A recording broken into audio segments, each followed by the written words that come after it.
नमस्कार, स्वागत है आपका आज के हमारे कार्यक्रम मंजिल में। मैं हूं आपका होस्ट सुफल। आज जो हम टॉपिक लेकर आए हैं वो आप हमारे दर्शकों के लिए बहुत नॉलेज के लिए होगा। और सबसे पहले ही हम शुरुआत करेंगे अपने जो हमारे होस्ट हैं जो हमारे गेस्ट हैं मिस्टर कार्तिक ठाकुर, उनके बारे में। कार्तिक जी, आपका बहुत बहुत स्वागत है। आप नवोदय ट्योक से आपने स्कूलिंग की है, उसके बाद आपने इलेक्ट्रॉनिक एंड कम्युनिकेशन में बीटेक की है, MBA in engineering, MBA in operation की है। आईआईटी मंडी में आप कार्यरत थे नेटवर्किंग डिपार्टमेंट में। लगभग 8 साल आपको यहाँ पे आईटीआई में हो चुके हैं बतौर प्रिंसिपल। और आज का जो हमारा टॉपिक है वो आईटीआई के माध्यम से आत्मनिर्भरता की ओर हम थोड़ा जानना चाहेंगे। तो ये आत्मनिर्भरता है क्या? सबसे पहले तो सर, अगर हम आत्मनिर्भरता को देखें तो हमारे समाज में ये सोचा जाता है कि आप कितना अर्न करते हैं और अपने आर्थिकी तौर पे आत्मनिर्भरता का एक परिप्रेक्ष्य लिया जाता है। बट आत्मनिर्भरता एक आर्थिकी तौर पे तो है ही है, पर भावनात्मक और आपका समाज से कैसे स्टेबल रहते हैं वो आत्मनिर्भरता आपको सिखाती है। और इनके परिप्रेक्ष्य काफ़ी वास्ट है वहाँ पर, और यही हम अर्थ लेके चलते हैं कि उस स्टेबिलिटी के बाद आप क्या निर्णय लेते हैं, निर्णय लेने की क्षमता अपने स्किल बेस पर, उसको हम आत्मनिर्भरता जी। तो जैसे आत्मनिर्भरता हो गया कि आप अपने आप रोजगार पाएं, अपने आप कुछ प्राप्त करें, अपने आप लोगों को कुछ एम्प्लॉयमेंट दें। तो किस प्रकार से जो हमारे युवा हैं या जो दर्शक हमारे देख रहे हैं वो किस प्रकार से इसको अपनी लाइफ में इम्प्लीमेंट कर सकते हैं? क्या स्टेप्स उसके होंगे? सर देखिए, पहले तो निजी जीवन से अगर सिर्फ आत्मनिर्भरता की बात की जाए तो आत्मनिर्भरता पहले शुरू हो जाता है कि आप अपने छोटे छोटे कामों में अपने पे निर्भर रहें। उसके बाद आप ये देखें कि आपने अपनी जीविका को जीने के लिए किस तरीके से आप आर्थिकी तौर पे आत्मनिर्भर रहें। उसके लिए आपको स्किल्स को सीखना पड़ेगा, कहीं ना कहीं जाके खुद को ट्रेन करना पड़ेगा, स्किल्स को सीखना पड़ेगा, और सोसाइटी में आके आप उसको कैसे एग्जीक्यूट करना है उन स्किल्स को, और उसके तहत आप अपनी आर्थिकी को सुधार सकते हैं।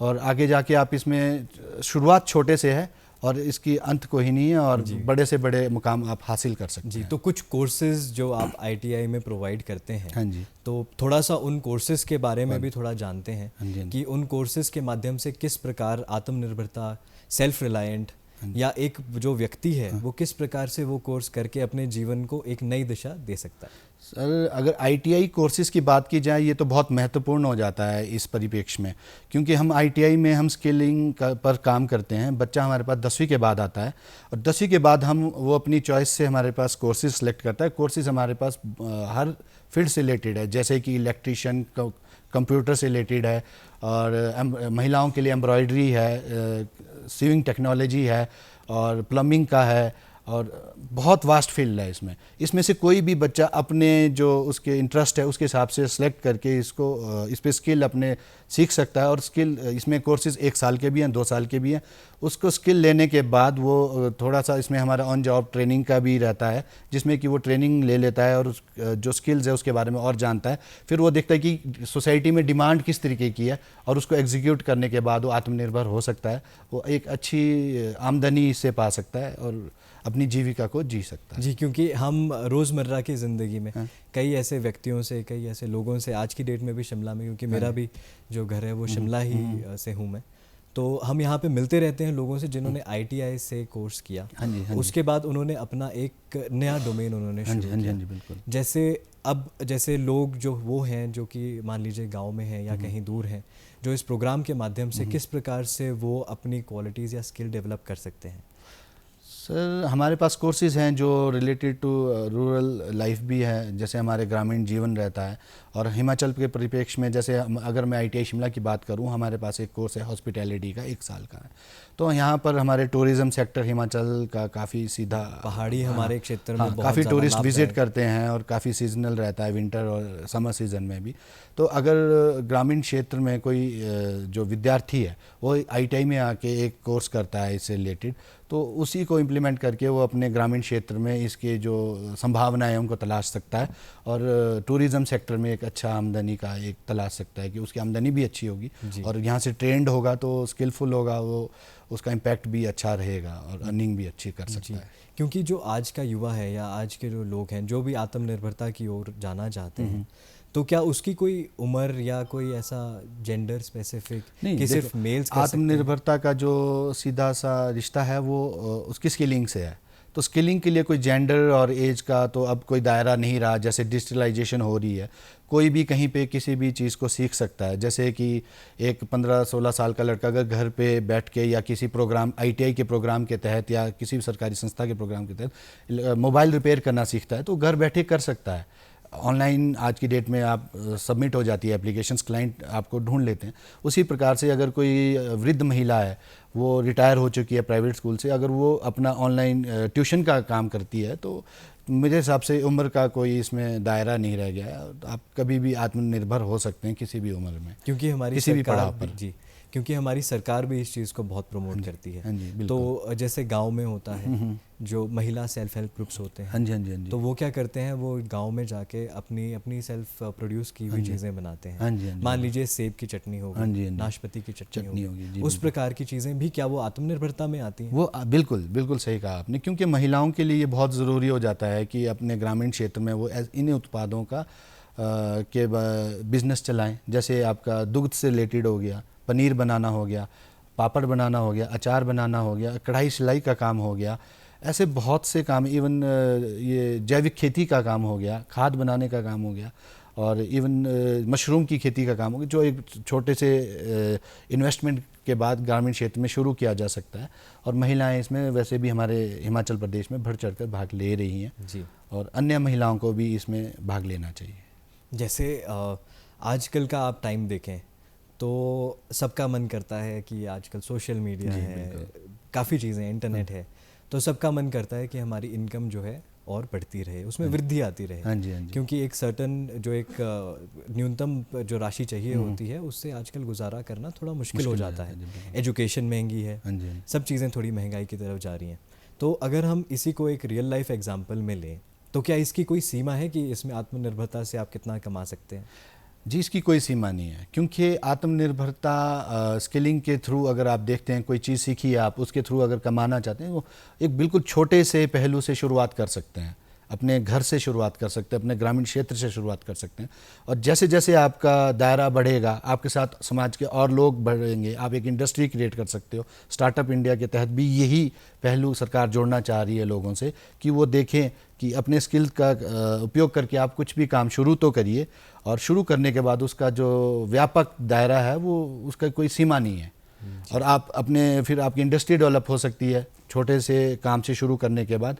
वो लिमिट तो सर कुछ नहीं है इसमें, वो इंसान की सोच और क्षमताओं पर निर्भर करता है। क्षमता की बात आपने बहुत अच्छी की, क्योंकि जो ये रास्ता है ये कठिन रास्ता है। जी बिल्कुल, ये आसान रास्ता नहीं है और सबके लिए भी ये रास्ता नहीं है। तो एक बड़ा अच्छा दोहा मुझे याद आया, करत करत अभ्यास के जड़मती हो तो सुजान, रसरी आवत जात के तिस पर क्रम सुजान। तो ये जो कहावत है, इसका सिंपल सा एक मतलब ये है, जड़ीमती हो सुजान, सॉरी, तो इसका सिंपल सा एक मतलब है कि जो निरंतर अभ्यास या प्रयास करता है उसकी कभी हार नहीं होती। बिल्कुल। तो इसी प्रकार से यदि हम इस अगर टॉपिक को लें तो रास्ता जो है बहुत कठिन है, हो सकता है आपको बहुत बारी प्रयास इसमें करना पड़े, आप असफल भी हो सकते हैं। तो असफल भी हो सकते हैं, क्योंकि कहीं ना कहीं हम देखते हैं कि लोग क्या है कि स्टार्टिंग में कोई चीज़ शुरू करेंगे और उसके बाद थोड़ा सा कुछ उसमें एक झटका लगा और वहीं उसे छोड़ के वो कोई और मार्ग अपना देखना शुरू कर देंगे। तो उनके लिए क्या प्रेरणा का स्रोत होना चाहिए, क्या उनकी मानसिकता होनी चाहिए जिससे कि वो इस रास्ते में आए? और यहाँ पे क्योंकि वास्ट बहुत ज़्यादा है, बहुत बड़ी एक फील्ड है ये, तो उनके लिए आप थोड़ा सा अगर आप संक्षेप में अगर हमें बता पाएँ कि किस प्रकार से वो अपनी मानसिकता को रखें। हाँ जी सर, देखिए, अगर कोई इसमें आता है और अपना कोई एक बिज़नेस शुरू करता है और मान लो कि वो असफल हो जाता है किन्हीं कारणों से, और उसने बहुत मेहनत करी है, 1-2 साल का समय ले लिया और वो नहीं चला और वो असफल हो गया, बट रुकना नहीं है सर। उसको देखना है कि किन कारणों, उसको सेल्फ रियलाइजेशन देखना, एनालिसिस करनी पड़ेगी किन कारणों की वजह से मेरा ये जो सोच थी वो एग्जीक्यूट नहीं हो पाई, और फिर दोबारा से शुरू करना है, और जो पहले गलतियां की है वो सामने रखनी है, वो दूसरी बार जब काम कर रहा है वहाँ पे उसको इंक्लूड नहीं करना है। और हर गलती से सीख मिलती है और सफलता की ही सीढ़ी होती है। हर असफलता एक आने वाली सफलता की ही सीढ़ी मानकर उसको चलना होगा, और वही सोच उसको बनानी होगी, उसको हार नहीं माननी होगी, और उसकी सफलता उसको मिलेगी ही मिलेगी सर, वही सीख है। जो ये टॉपिक है ये इतना अच्छा है, अगर आप भारत के बड़े बड़े इंडस्ट्रियलिस्ट्स को भी लें तो उसमें से कई एग्जाम्पल हमारे ऐसे हैं। आप हिमाचल में भी देखें तो कृषि उत्पादन में भी कई ऐसी चीज़ें हैं, कई ऐसे लोग हैं जिन्होंने सफलता की सीढ़ी एक ऐसे मुकाम पे वो पहुंच गए हैं कि मतलब उसके बाद उनका जीवन जो है आज की डेट में वो बिल्कुल सेट है। कहीं ना कहीं उन्होंने जो शुरुआत की थी वो शुरुआत एक ज़ीरो से की थी, शून्य से शुरुआत की थी। ऐसे कोई एग्जाम्पल आपके दिमाग में आए? सर एग्ज़ाम्पल हम तो जैसे प्रशिक्षण के क्षेत्र में हैं, हमारे पास कई बच्चे ऐसे हैं जो हमारे से ट्रेनिंग ले चुके हैं और ट्रेनिंग लेने के बाद उन्होंने बहुत छोटे स्तर पर शुरुआत करी थी। आज उनको 8-9 साल हो चुके हैं कि उनका बिज़नेस डेवलप्ड हो गया, एस्टेब्लिश हो गया है। इवन हम भी अपने कुछ सेवाएं उनको देते हैं और वो हमें सेवाएं दे रहे हैं, जिससे अच्छी खासी जो उनकी इनकम है वो जनरेट हो पा रही है। और जो आपने कहा कि इसमें कोई उदाहरण, तो हमारे विद्यार्थी लोग ही काफ़ी उदाहरण हैं। हम अपने काम उनको दे रहे हैं, उनकी सेवाएं ले रहे हैं और हिमाचल में तो ऐसे बहुत हैं सर, अनगिनत है। इवन कोई डिजिटल क्षेत्र में काम कर रहा है, कोई प्लम्बिंग के क्षेत्र में काम कर रहा है, कोई सिविल कंस्ट्रक्शन के क्षेत्र में काम कर, जिसने सर्वेयर का कोर्स किया था और वो अपनी अब एक फर्म खोल के बैठा है और अच्छा खासा कमा रहा है और शुरुआत उसने एक नौकरी से करी थी। जी, तो लगभग 8 साल का तजुर्बा आपको बतौर प्रिंसिपल है। हाँ जी। तो आपके जो ये एग्जाम्पल्स हैं ये बिल्कुल एक रियल लाइफ एग्जाम्पल्स बिल्कुल हैं। है जी। तो अब मैं वापस एक टॉपिक पे आऊँगा जो कि है असफलता। क्या असफलता किसी आपके एक स्टूडेंट को या कॉलेज के स्टूडेंट को हुई जिसके बाद आज उन्होंने ऐसा मुकाम हासिल किया है, तो वो कैसे उससे उभरे होंगे? सर असफलता हुई, हाँ एक है सर ऐसा। एक विद्यार्थी था, मेरे नाम तो नहीं लूँगा, बट एक विद्यार्थी था हमारे पुराने संस्थान का। उसने पहले नौकरी करी सर, और नौकरी करी उसने 1 बार करी, 2 बार करी, और बीच में कोरोना का टाइम भी आया, कोरोना काल भी आया। उसने नौकरी छोड़ी, वो हताश हो चुका था, घर आ गया था। बट उसके बाद पॉइंट ये था कि उसके पास स्किल अपने पास था।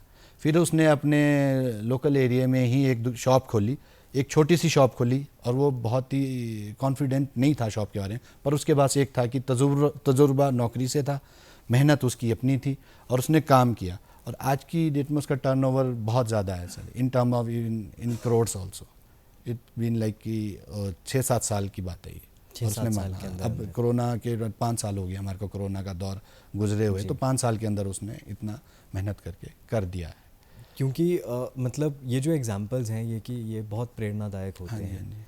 तो जैसे इन्होंने इतना बड़ा एक बिज़नेस स्टार्ट किया एक छोटी सी दुकान से, वहीं कई लोग ऐसे भी हैं जिनके पास रिसोर्सेज हैं लेकिन वो गांव में हैं। मान लीजिए वो गौशाला से संबंधित हैं या वो कृषि से संबंधित हैं, तो उसके लिए भी कोई उदाहरण है आपके पास हमारे? हाँ सर, उदाहरण है। अगर हम ग्रामीण क्षेत्र की बात करें, वहाँ पे सोर्सेज, हम शहरीकरण हो रहा है और हमें शहर में गांव की जो उत्पाद है उनकी महत्ता का अनुभव होता है शहर में रह के। और गांव के लोगों के पास जैसे दुग्ध उत्पादन है, या अपनी जैविक खेती से है, या मशरूम का उत्पादन है, या कोई जो हमारी आयुर्वेदिक दवाइयों के लिए रॉ मटेरियल वहाँ से आ सकता है। जैसे हमारा कई चीज़ें हैं वहाँ से, खाद का, गोबर का, कुछ भी उत्पादन करके वो बहुत अच्छी आमदनी में उसको कन्वर्ट करके सेल्फ स्टेबल लाइफ जी सकते हैं और आत्मनिर्भरता की ओर बढ़ सकते हैं। और काफ़ी ऐसे उदाहरण हमारे ग्रामीण क्षेत्र में अभी हैं जो एक अच्छी आमदनी कर रहे हैं। तो जैसे स्टूडेंट्स आपके पास जो ITI में आते हैं, तो उनकी कोई एज है? नहीं, उनकी कोई एज नहीं। हमारे पास आफ्टर 10th एक क्वालिफिकेशन फैक्टर है, उसके बाद वो आ सकते हैं। उसके बाद वो आ सकते हैं। हाँ। तो मान लीजिए कोई ऐसा इंसान है जिसको कुछ तजुर्बा उन्होंने जॉब के माध्यम से किसी और जगह कार्यरत वो थे, वहाँ से उन्होंने एक्सपीरियंस ले लिया, ठीक है, और वो उसके बाद ITI से कोई कोर्स करना चाहते हैं। मान लीजिए एक युवक हैं जिन्होंने पहले होटल में, वो किसी में होटल में, छोटे होटल में कार्यरत थे। उसके बाद अब उनका उद्देश्य है कि उन्होंने अपना कुछ शुरू करना है। हाँ जी। तो उस उद्देश्य को पूर्ण करने के लिए उनका मार्ग क्या होना चाहिए? ITI कहाँ पे योगदान दे सकता है अपना, कि वो आत्मनिर्भर बन सकें? आत्मनिर्भरता के लिए सर हमारे पास सरकार की तरफ से सर एक अप्रेंटिस एक स्कीम रहती है सर। उसमें क्या होता है कि अगर तो 10वीं पास किया सर, वो डायरेक्टली एडमिशन ले सकता है हमारे किसी भी संस्थान में। एडमिशन प्रोसीजर के तहत जाके किसी कोर्स को ऑप्ट करके एडमिशन ले सकता है। इसके अलावा अगर उसके पास शैक्षणिक योग्यता भी नहीं है, अगर उसका 8वीं पास है और उसका एक्सपीरियंस है, उसके बाद हम उसको अप्रेंटिस ले सकते हैं। और ये सरकार का एक एक्ट है, अप्रेंटिस एक्ट, 1961, उसके तहत वो सब एस्टेब्लिशमेंट में जाके अप्लाई करके अप्रेंटिस कर सकते। अप्रेंटिस का मतलब है 1 साल वो वहाँ पर सीख सकता है कि एक ऑर्गेनाइजेशन कैसे रन कर रही है, वो प्रॉफिटेबल कैसे बन रही है, वो कैसे मैनेज कर रही है, और एक छोटे से फर्म को भी कैसे चलाना है। और वो उन सब का जो एक्सपीरियंस वो गेन करेगा 1 साल बाद, वो अपने जो उसकी सोच है खुद की, वो उस पर उसको ध्यान केंद्रित करके उसको यूटिलाइज़ करके उसको रन कर सकता है। और ये आईटीआई के थ्रू भी हो सकता है, अप्रेंटिस स्कीम के थ्रू भी हो सकता है। क्योंकि पहाड़ी क्षेत्र में सबसे इम्पॉर्टेंट है टूरिज़्म, हमारा एक बहुत बड़ा एक हाँ जी, मुद्दा रहा है, एक बहुत बड़ी सोर्स ऑफ इनकम रही है। हाँ जी, तो जिस प्रकार से आपने बताया, तो उसके बाद वो जो युवक है हाँ जी, वो इतना काबिल है कि उसके बाद वो वापस एक होटल में एक अच्छी नौकरी हाँ जी, पा सके, एक बिल्कुल, मैनेजर बन सके, बिल्कुल, मैनेजर बनने के बाद शायद वहाँ पे संभाल भी सके और हाँ जी, अपना भी कल को हाँ कुछ जी, खोल सके। हाँ जी, तो हाँ जी, इसी प्रकार से और कौन सी ऐसी फील्ड्स हैं, जैसे आपने बताया प्लम्बिंग के कोर्स, हाँ, हाँ, और भी क्या क्या कोर्सेज आपके हैं जिनमें कि आत्मनिर्भरता का स्केल इतना बड़ा हम कर सकते हैं कि मान लीजिए कोई युवक ही है, हाँ, कोई 15-16 ठीक है, साल का ठीक है, युवक ठीक या है, दर्शक ठीक या उनके परिवार वाले जो ठीक ये है, शो ठीक देख ठीक रहे हैं, तो उनके लिए ये कैसे बेनिफिशियल होगा, वो कैसे इस मार्ग में चलें, उनके दिमाग में क्या होना चाहिए? देखिए, अगर आप कोर्सेज़ की बात कर रहे हैं, जैसे प्लम्बर है, इलेक्ट्रिशियन है, ड्राफ्ट्समैन है, सर्वेयर है, सिलाई कढ़ाई का है, महिलाओं से रिलेटेड है, कंप्यूटर के भी 3-4 ट्रेड्स हैं, अलग अलग है, हार्डवेयर का है, सॉफ्टवेयर का है, नेटवर्किंग का अलग है, CHNM एक ट्रेड है हमारा, वो अलग है। तो काफ़ी वास्ट फील्ड के ट्रेड्स हैं हमारे। तो इसमें वेल्डिंग का है। अब आपको मैं एक उदाहरण देना चाहूँगा। मान लो अगर कोई वेल्डिंग से इंटरेस्ट लेता हुआ, वेल्डिंग में हमारे पास ट्रेनिंग करता है, अब उसके लिए अब आप स्कोप देख रहे हैं कि कितना हाई लेवल तक जा सकता है। आप ये देखिए, कोई भी कंस्ट्रक्शन होती है, कोई भी सिविल वर्क होता है, वेल्डिंग का कितना काम वहाँ पर होता है। अभी आप स्मार्ट सिटी तहत शिमला सिटी में देखिए, लोहे हमारे फुटपाथ बने हैं लोहे के, तो अगर वो एक वेल्डर उस पर एम्प्लॉयड हुआ था तो उसने कितना काम किया है। तो इसके लिए लिमिटलेस है सर। कहीं पर भी कोई भी कोर्स करके, स्किल यूज़ करके अपनी जीविका को जी सकता है। और लिमिट सर बहुत ज़्यादा है।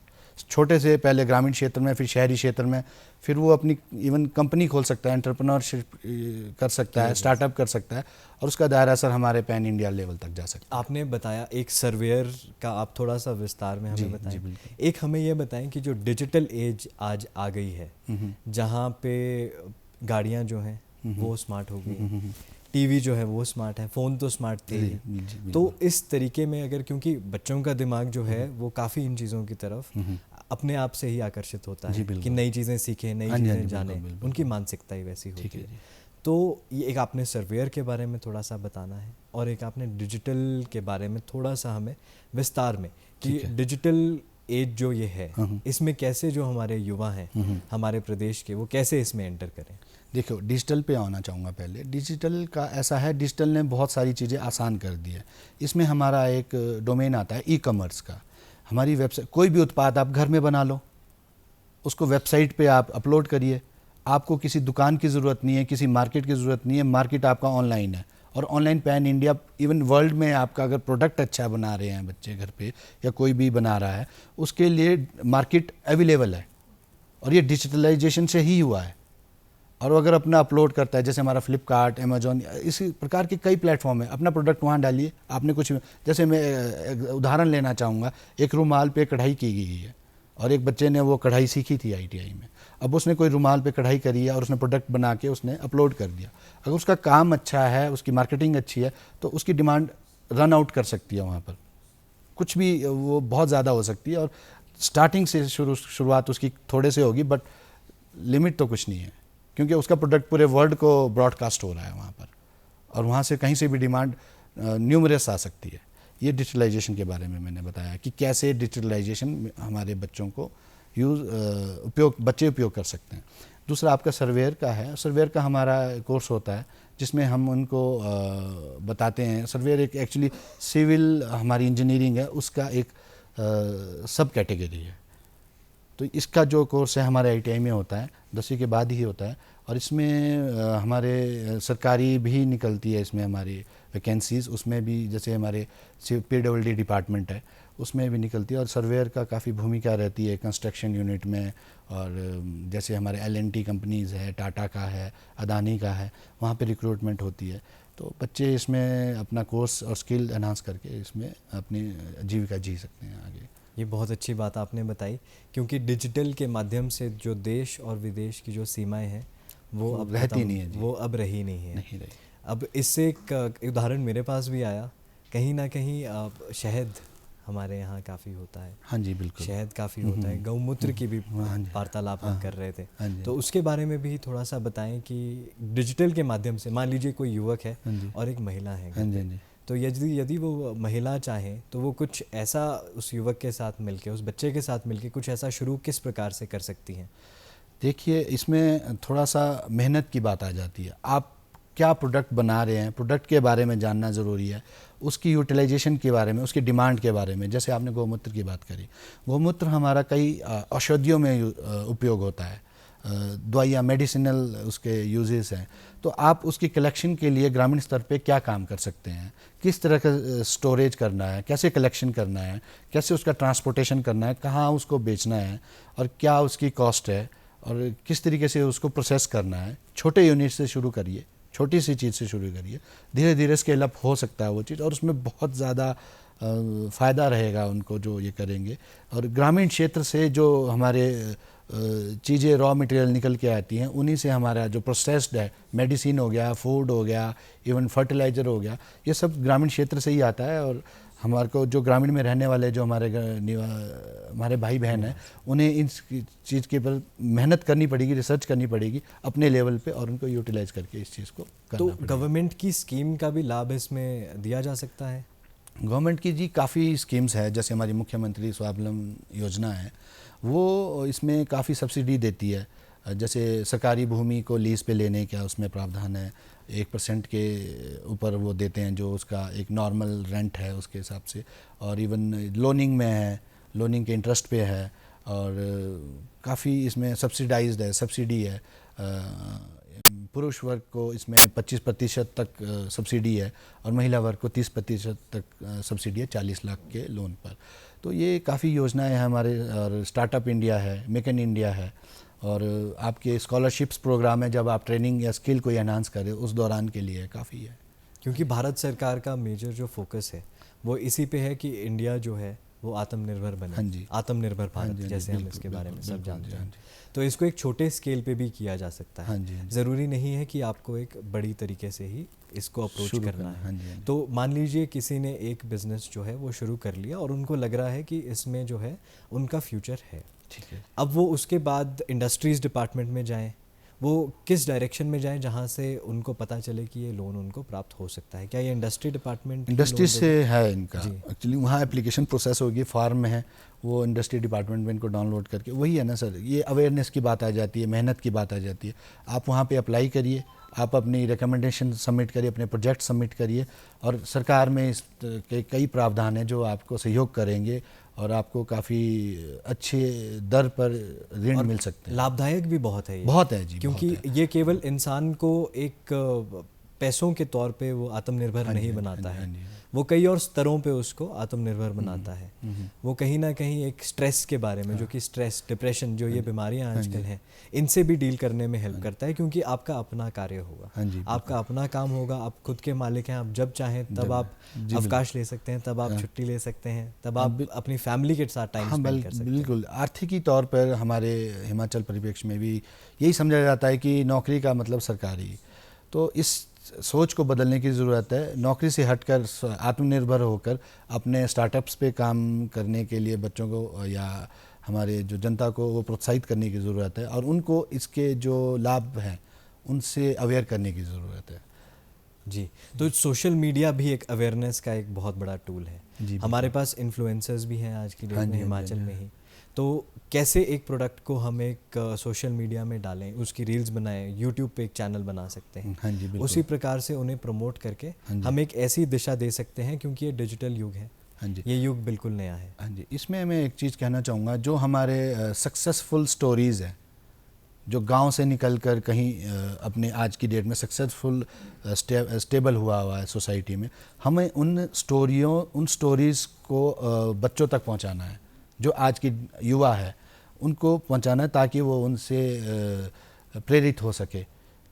इस प्रकार से हम इसको अवेयर कर सकते हैं बच्चों को। जी बिल्कुल कर सकते हैं, और ये एक कार्य भी उनको देगा कि उससे वो मानसिकता भी उनकी थोड़ी हाँ जी, कार्यों के साथ जुड़ी रहे, जुड़ी क्योंकि रहे। डिप्रेशन भी एक ऐसी चीज़ है जो कि इंसान को तब ज़्यादा मिलती है जब उसने फेलियर्स, जब उसने असफलताएं देखी हैं। हाँ जी, हाँ जी, बिल्कुल। और असफलताएं इस मार्ग में कहीं ना कहीं आप देख सकते हैं। तो उन असफलताओं को कोप अप करने के लिए, उस डिप्रेशन को कोप अप करने के लिए, उस स्ट्रेस को कोप अप करने के लिए किस प्रकार से आगे बढ़ें? सर स्ट्रेस का यही है, अब ये उम्र की बात भी कह सकते हैं कि जब इंसान के पास अगर आमदनी नहीं होगी तो उसका जो जीवन यापन है वो इफ़ेक्ट होगा ही होगा। जब वो इफ़ेक्ट होगा तो स्ट्रेस आएगा ही आएगा उसके अंदर। और आज के युवा में आमदनी ना होने का या बेरोज़गार होने का एक ये बहुत महत्वपूर्ण कारण है डिप्रेशन के लिए भी। और जिस प्रकार से जो हमारा युवा है, अगर उसके पास एक अच्छा रास्ता नहीं मिल पाया उसको समय रहते, तो वो नशे या डिप्रेशन की ओर जाता ही जाता है, क्योंकि वो उसके पास एक सफल रास्ता, उसके पास एक सही रास्ता नहीं है। सफलता में तो उसे खुद ही मेहनत के जरिए उसको कन्वर्ट करना पड़ेगा, बट एक रास्ता मिलना सही उचित समय पे, मैं मानता हूँ कि ये बहुत महत्वपूर्ण बात है। अगर वो मिल जाता है तो उसकी जो जीवन है वो सफल है। इसके साथ साथ थोड़ा आप हमें ये भी बताएंगे कि किस प्रकार से कोई व्यक्ति हो, कोई फैमिली हो जो अभी हमें देख रही है शो के माध्यम से, वो किस मानसिकता से आगे चले? क्या वो अपनी सोच में रखे? सर इससे थोड़ा सा हट कर मैं बोलना चाहूँगा, जैसे मैंने शुरुआत में कहा, आत्मनिर्भरता का मतलब सिर्फ आर्थिक ही से नहीं है, हमारा सामाजिक जीवन भी इसमें आता है। और मैं अपने जो पेरेंट्स हैं उनको ये कहना चाहूँगा कि आजकल देखा जा रहा है कि समाज में कि बच्चों को हम बिल्कुल सोर्सफुल कर दे रहे हैं, उनके पास सब कुछ ला के दे रहे हैं, और उससे क्या होता है कि बच्चे एक हार्ड सिचुएशन को अवॉइड करते हैं। जब भी उनको हार्ड सिचुएशन में आना पड़ेगा, वो निर्भर हो जाएंगे किसी न किसी पर, या अपने माता पिता पर या अपने किसी मित्र पर। वो खुद प्रयत्न करने के बजाय निर्भरता को ढूंढेंगे, और ये एक आत्मनिर्भरता का बहुत महत्वपूर्ण अंश है जी। तो मैं ये समझता हूँ कि समाज में ये करना पड़ेगा। धन्यवाद कार्तिक जी, आज आप हमारे शो में आए, आपने हमारे दर्शकों को इतनी अच्छी जानकारी दी। आपका शो में आने के लिए बहुत बहुत धन्यवाद। धन्यवाद।